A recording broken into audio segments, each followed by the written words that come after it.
दोस्तों, सफर मेराज आखिर कैसे पेश आया और मेराज की रात हमारे नबी सल्लल्लाहु अलैहि वसल्लम ने सातों आसमानों के ऊपर किया कुछ देखा, और ये अजीम सफर कहां से और कैसे शुरू हुआ, आज हम आपको इस वीडियो में बताएंगे। तो चलिए सफर को शुरू करते हैं।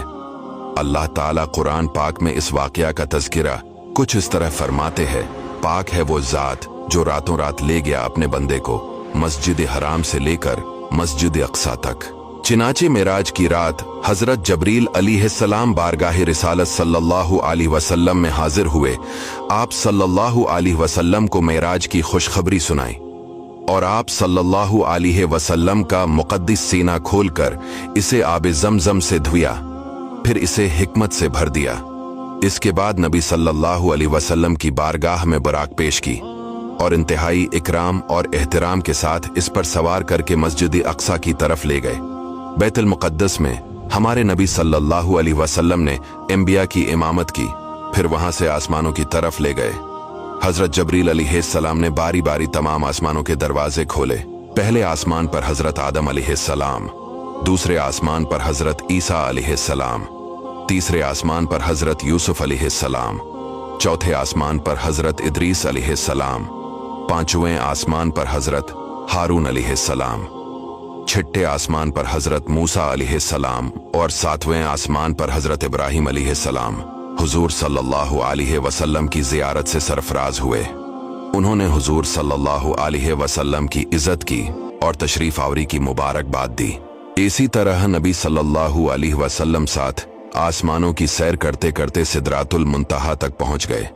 इस जगह से आगे बढ़ने में किसी फरिश्ते की मजाल नहीं है, इसलिए हजरत जबरील अलैहिस्सलाम आगे जाने से माजिरत करके वही रह गए। फिर अल्लाह ताला ने आपको अर्श बल्कि अर्श के ऊपर जहां तक चाहा बुलाकर आपको बारियाब फरमाया। वहां रसूल अकरम सल्लल्लाहु अलैहि वसल्लम पर खास रहमत और इकराम हुआ। जमीन आसमान की बादशाहत और इनसे अफजल उलूम पाए। अम्मत के लिए 50 नमाजें फर्ज हुई। नबी सल्लल्लाहु अलैहि वसल्लम ने बाज गुनाहगारों की शिफात फरमाई और फिर दुनिया में अपनी जगह वापस तशरीफ ले आए।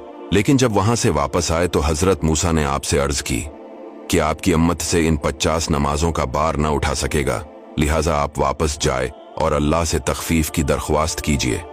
चिनाचे आप हजरत मूसा के मशूरे से चंद बार आप बारगाह इलाही में आते जाते और अर्ज परदाज हुए, यहां तक कि 5 वक्त की नमाजें रह गईं और अल्लाह ताला ने अपने हबीब से फरमाया कि मेरा कौल बदल नहीं सकता। ए महबूब, आपकी उम्मत के लिए ये 5 भी 50 होगी। नमाजें तो 5 होगी, मगर मैं आपकी उम्मत को इन 5 नमाजों पर 50 नमाजों का सवाब अता करूंगा। फिर आप सल्लल्लाहु अलैहि वसल्लम आलमी मलकूत की अच्छी तरह सैर फरमाकर मक्का की तरफ वापस रवाना हुए। रास्ते में आपने बैतुल मुक़द्दस से मक्का तक की मंजिलों और कुरैश के काफिलों को भी देखा।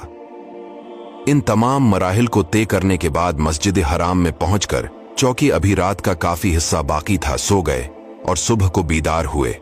और जब रात के वाक़ियात का आपने कुरैश के सामने तज़किरा फरमाया तो कुरैश को सख्त ताजब हुआ, यहां तक कि बाज ने आपको झूठा कहा और बाज लोगों ने तो सवालात करना शुरू कर दिए, चूंकि अक्सर कुरैश ने बार बार बैतुल मुक़द्दस को देखा था और वो ये भी जानते थे कि हुजूर सल्लल्लाहु अलैहि वसल्लम कभी भी बैतुल मुक़द्दस नहीं गए।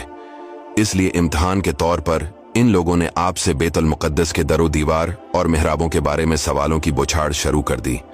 इस वक्त अल्लाह ताला ने आपकी निगाह नबूत के सामने बैतुल मुक़द्दस की पूरी इमारत का नक्शा पेश फरमा दिया। चिनाचे कफ़ार कुरैश आपसे सवाल करते जाते थे और आप इमारत को देख देख कर इनके सवालों का जवाब ठीक ठाक जवाब देते जाते थे। तो दोस्तों, ये था हमारा आज का वाकया। आपसे गुजारिश है वीडियो को शेयर कीजिए